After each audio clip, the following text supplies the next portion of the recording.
Baik, selamat siang Ibu. Mohon maaf, udah nyaman apa belum ya duduknya? Sudah. Terus, gimana Bu kabarnya hari ini? Alhamdulillah sehat, Mbak. Alhamdulillah.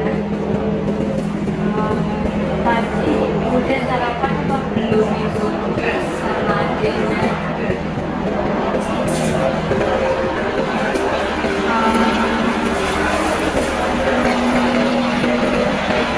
Sebelum mulai opening siang hari ini, itu saya kayaknya manggil apa nih? Mbak, Ibu, atau Kakak? Baca tak apa-apa. Oke. Sebelumnya perkenalkan, saya Nurfadila dari Prodi Gizi UIN Wali Songo Semarang, sebagai konselor gizi yang akan menemani Ibu pada siang hari ini. Terus sebelumnya kalau boleh tahu Ibu namanya siapa? Ratna, Bu Ratna. Terus adiknya Rafis.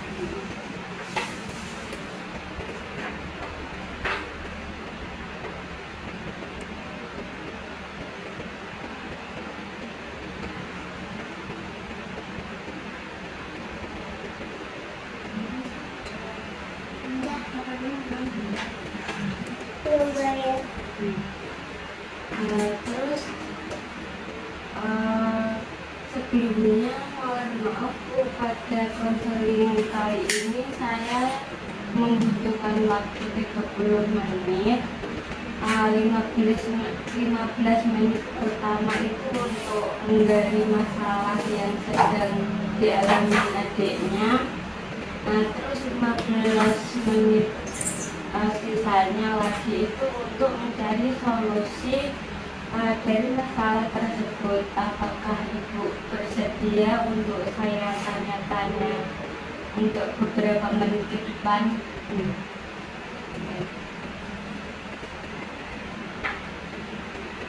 Terus kalau boleh tahu ini si adik memiliki keluhan seperti apa gitu? Untuk seperti konsumsi makannya, terus nafsu makannya turun atau makanannya milih-milih gitu. Kalau makannya ini gampang, Mbak. Enggak begitu milih-milih. Kalau lauknya, kalau sayur itu milih-milih kalau sayur. Jadi yang milih-milih itu cuma sayurnya aja. Iya, sayur. Nek lauknya enggak. Terus selanjutnya itu kalau boleh saya tahu berapa nggih tinggi badan adiknya dan berat badan adiknya? Tingginya itu 111. Terus berat badannya Beratnya 17. Sebelumnya saya minta waktu sebentar nih Bu untuk menghitung status diri adiknya.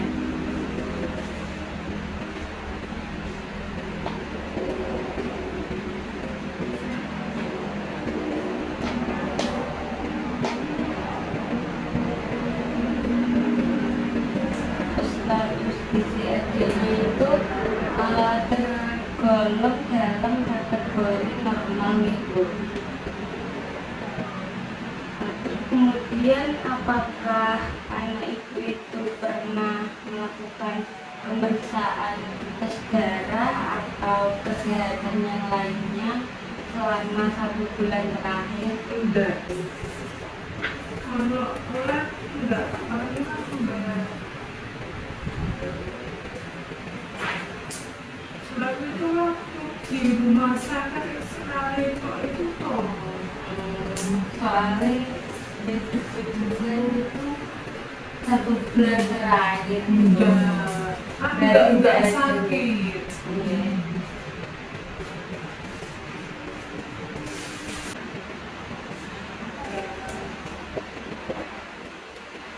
Nah, terus apakah ibu pernah melihat tanda-tanda fisik atau yang tidak biasa pada adiknya seperti lemas atau perubahan warna kulit atau masalah perkembangan yang lain? Berarti.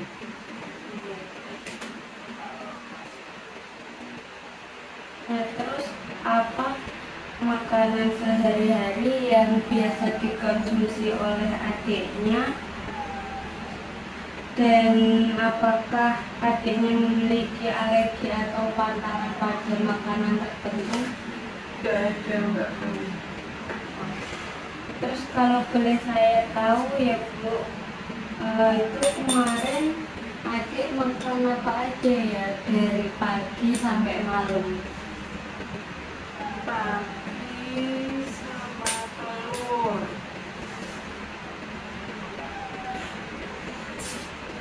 Nasi sama telur Bu. Iya, telur.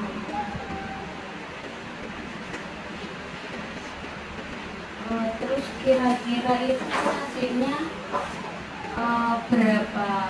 1 centong atau Enggak sampai, Mbak. Paling 3/4. 3/4 centong. Iya. Telurnya 1 butir ya. Iya. Itu direbus atau didadar? Didadar pakai itu daun bawang.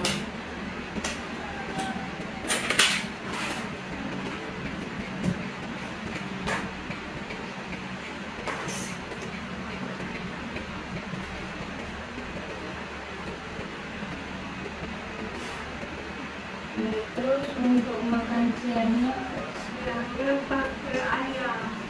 nasi sama ayam. Nasinya juga sepertiga 3/4 Iya. atau sama.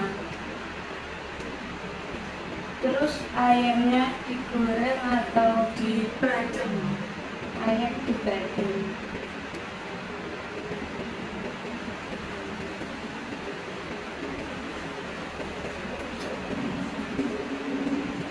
Terus untuk makan malamnya Sama, Mbak. ayam, nasi sama Iya. ayam.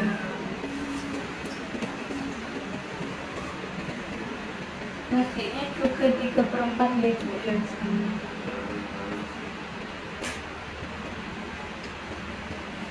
Terus apakah ada camilan atau buah atau yang dikonsumsi selain makan ini Bu? Kita senang nyemil, Mbak. Jadi akan snack-snack itu. Berarti dikit-dikit nih Dapat pokes, jajan-jajan gitu. berarti Wafer. oke sama wafer Iya. ya.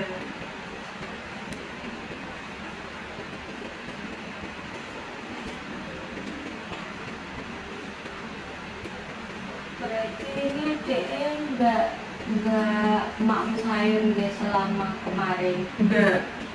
Buahnya juga buatan. Kalau gue dia nggak mau. Nggak suka buah ya Bu. Enggak. Selain semangat tuh dia nggak mau. Berarti maunya cuma semangka aja.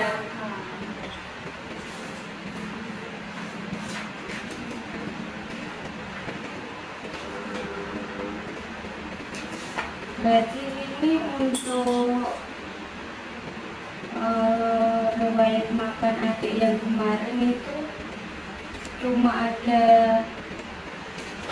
karbohidrat dari nasi, terus sama protein dari telur dan ayam. Protein hewaninya berarti belum ada protein nabati kayak tempe, tahu. Terus sayurnya juga dereng ya Bu, sama buahnya kurang.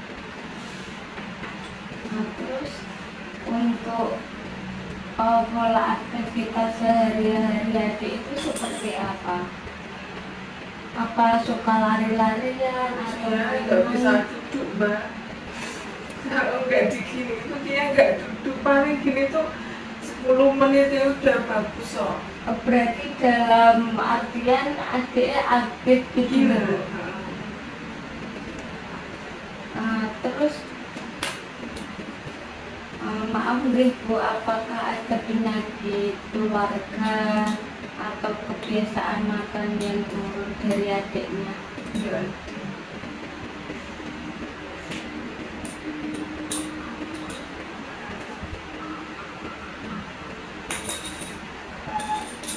Maaf ya Bu, ini dari data yang saya dapatkan, si adik ini menunjukkan tanda-tanda kekurangan tadi asupan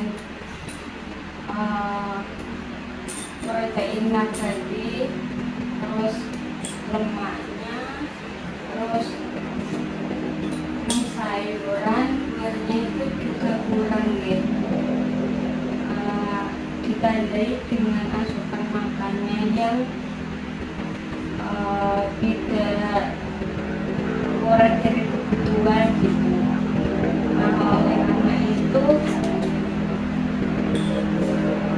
saya sarankan untuk meningkatkan konsumsi makanan tersebut. Maksudnya dikasih sayur, buah, terus tadi protein nabatinya. Terus untuk minumnya itu biasanya berapa gelas sehari? Makanya kan botol tuh Mbak, kalau satu botol itu tuh mesti kurang kalau itu. Satu botol yang Dia kecil gini nih. Oh, Kan yang kopi itu kan gini. gini ya. Berarti berapa botol biasanya?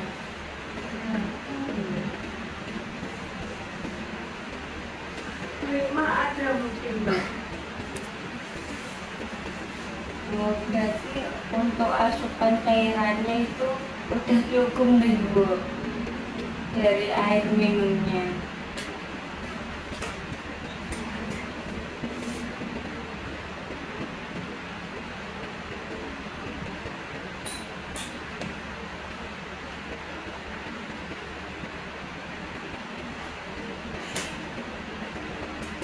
Terus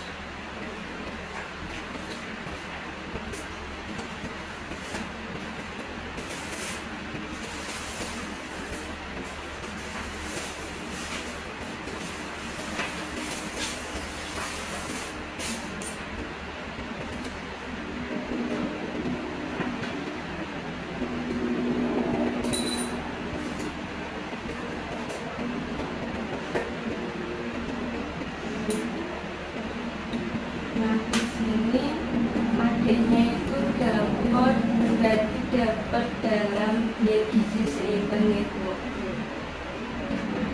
Ini bisa dilihat. Nah tujuannya dari diet gizi seimbang itu untuk mencukupi kebutuhan gizi dari si adiknya. Terus dapat juga meningkatkan berat badan si adik, terus membiasakan adik dengan makanan yang beragam dan bergizi. Kemudian mempertahankan status gizi agar status gizi si adik tetap normal, terus juga menjamin perkembangan dan pertumbuhan si adik. Tujuan dari diet gizi seimbang ini untuk memastikan anak ibu dapat mendapatkan semua nutrisi yang dibutuhkan agar dapat tumbuh dengan baik. Gizi seimbang membantu memenuhi kebutuhan energi untuk aktivitas sehari-hari. Kemudian juga dapat mendukung pertumbuhan tulang dan otot si adik serta menjaga daya tahan dan daya tahan tubuh dengan cara makan secara teratur dan bervariasi. Anak itu juga dapat semua zat gizi penting seperti karbohidrat, protein, lemak, vitamin, mineral, dan cairan yang sesuai untuk usianya. Kemudian ada prinsip dan syarat dari diet gizi seimbang, Bu. Yang pertama itu prinsipnya tinggi protein, tinggi energi, terus lemak yang diberikan dalam jumlah yang cukup, karena lemak itu sendiri itu berguna sebagai alat transport vitamin larut lemak, vitamin dan mineral cukup, dan cairan serta serat yang cukup untuk melancarkan proses BAB. Kemudian syaratnya itu ada mengandung energi yang kaya akan zat gizi, terus susunan menu disesuaikan dengan pola gizi seimbang, bentuk dan porsi makanan disesuaikan dengan selera serta daya terima si adik. Kemudian konsistensi biasa dan mudah dicerna, terus makanan harus bersih dan bebas dari kuman. Terus di sini itu ada makanan yang dianjurkan dan makanan yang tidak dianjurkan. Makanan yang dianjurkan itu yang pertama ada karbohidrat seperti nasi, roti, dan kentang. Ini ada penukarnya, Bu. Ini yang misal setara dengan nasi, ini ada misalnya bihun, terus biskuit, ini kandungannya sama seperti nasi, 1 sendok. Terus ini juga ada yang protein nabati, hewani, juga di sini ada semua. Kulit ambil juga.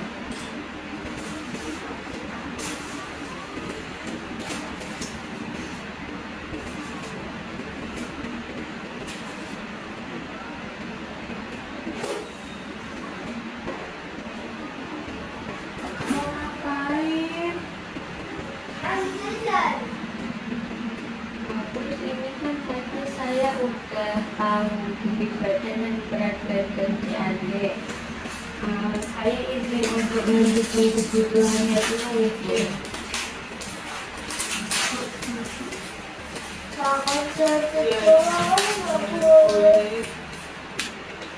Ini hasil hitungan saya. Untuk energi si adik itu yang dibutuhkan ada 1.377,45 kilokalori. Terus untuk karbohidratnya itu saya kasih 60%, dengan total 906,6 gram.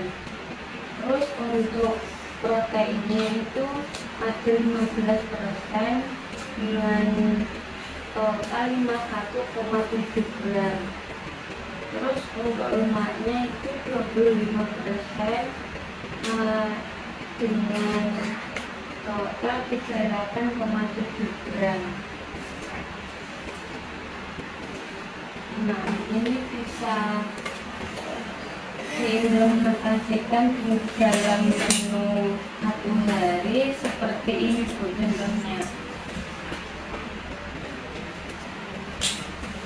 Sarapan pagi ada nasi putih, semur gula-gula daging, sutan wortel, omelet sayur, pisang.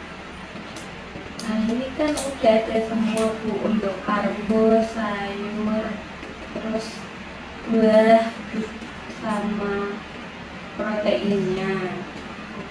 Terus kemudian ada selingan, yaitu bubur kacang hijau, kemudian makan siangnya itu ada nasi putih, sop bakso ikan sayur, orek tempe, dan semangka.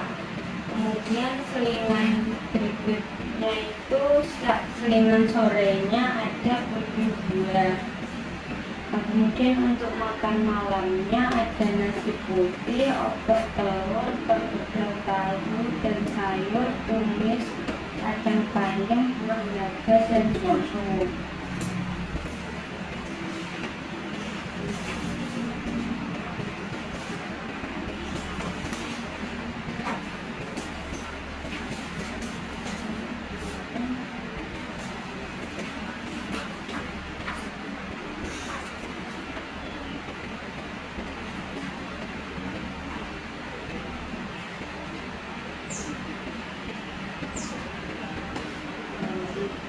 Dalam resepsi ini saya sangat mengapresiasi kesediaan ibu untuk mendukung pola makan dan gaya hidup yang lebih sehat lagi bagi si adik. Saya paham bahwa beberapa perubahan mungkin butuh waktu untuk beradaptasi. Jika itu merasa siap, kita bisa mulai dengan perubahan kecil seperti menambahkan sayur atau buah dalam setiap makan utama dan menyediakan camilan sehat seperti buah potong atau yogurt dalam sela-sela makannya lainnya. Yang terpenting adalah kesediaan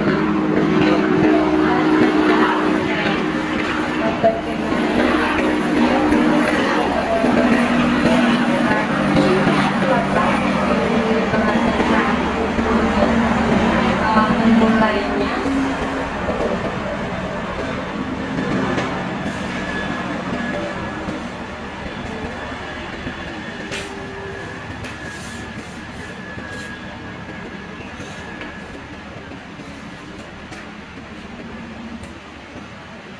Kalau boleh tahu tadi ibu yang saya sampaikan bisa menangkap pembuatan apa masih ada yang kurang paham. Sudah paham Mbak.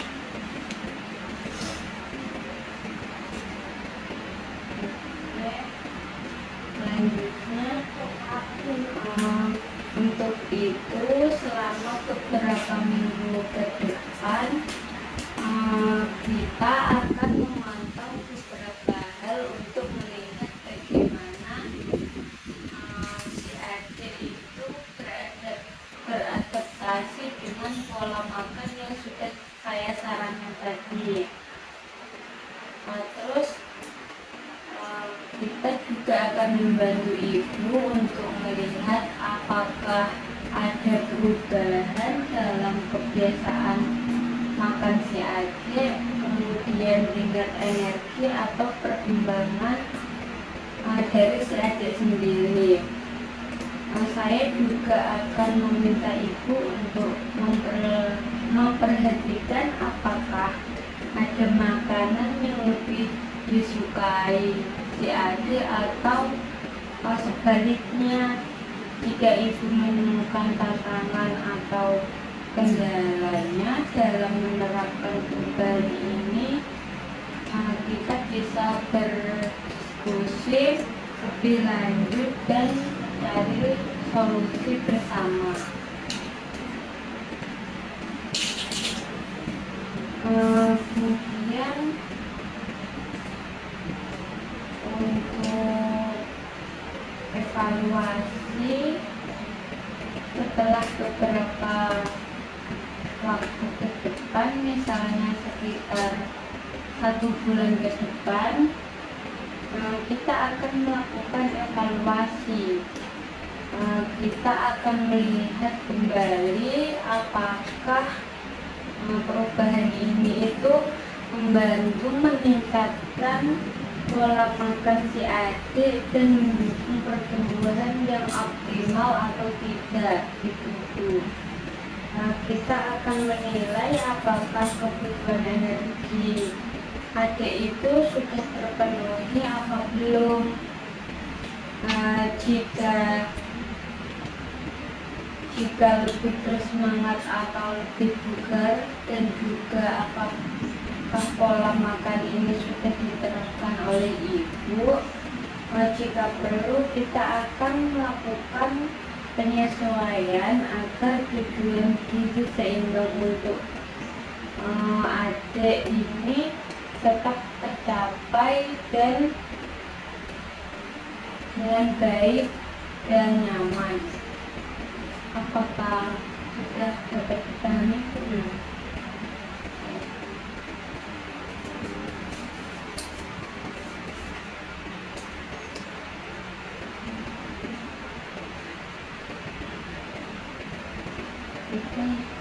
Sekian dari saya. Apakah ibu ingin bertanya untuk hal-hal yang lain? Enggak. Belum ada ibu. Terima kasih ibu untuk waktunya.